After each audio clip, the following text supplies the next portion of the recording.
l'accès à une alimentation équilibrée, une problématique pour les populations de l'Afrique subsaharienne. Le problème se vit à des degrés différents. Chez les ruraux, la situation est plus prononcée.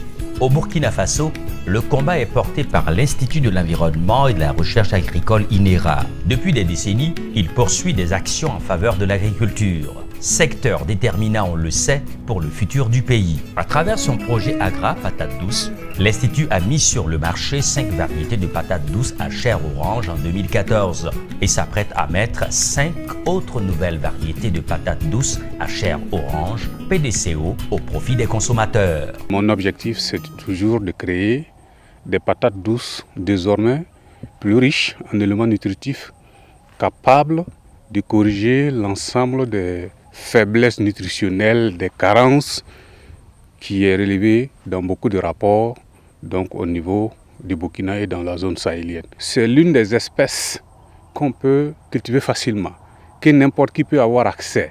Les pauvres comme les riches peuvent avoir accès à cette source de vitamine A la plus, comme on dit, la moins chère possible.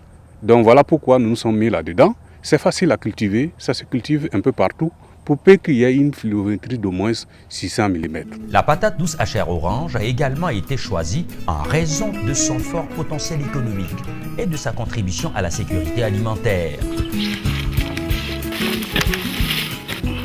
Cette patate-là, depuis que j'ai commencé à cultiver l'année passée, en tout cas, j'ai eu de l'avantage.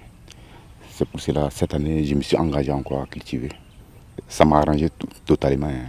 Oui.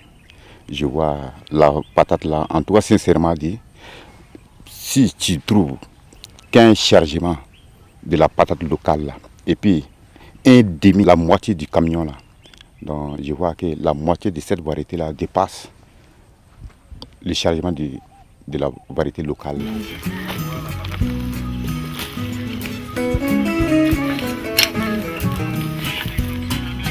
On continue au Sénégal.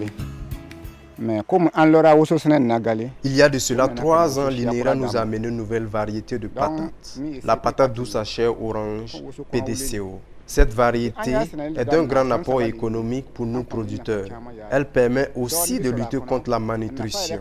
La PDCO se comporte bien sur le marché. Il arrive même que les commandes se lancent depuis les champs. À côté de l'utilisation traditionnelle, la patate douce à chair orange est aussi utilisée dans la fabrication de produits dérivés. J'ai un petit magasin. Si tu rentres, il y a la biscuit des patates là-bas. Je fais le jus des patates. Je fais le gâteau des patates. Je fais le biscuit des patates. Je fais des raies des patates. Il y a beaucoup de choses avec le PDCE. J'ai eu beaucoup d'intérêt dans la transformation. Et des connaissances dans la transformation. Je voyage à cause de la transformation. J'ai fait France, j'ai fait Dakar, j'ai fait Abidjan, j'ai fait Ghana. Donc, j'ai fait Togo à cause de la transformation. Outre l'aspect économique, la PDCO est d'un grand apport sanitaire pour les enfants de moins de 5 ans et les femmes enceintes ou allaitantes. La patate douce à chair orange joue un rôle important dans la sécurité alimentaire. Indépendamment de la croissance des enfants, du bon développement du fœtus chez la femme enceinte et chez la femme allaitante, il y a le fait que ça permet de lutter contre la cécité nocturne qui affecte très souvent les femmes parce qu'il manque de vitamine A. Donc l'adulte d'une manière générale.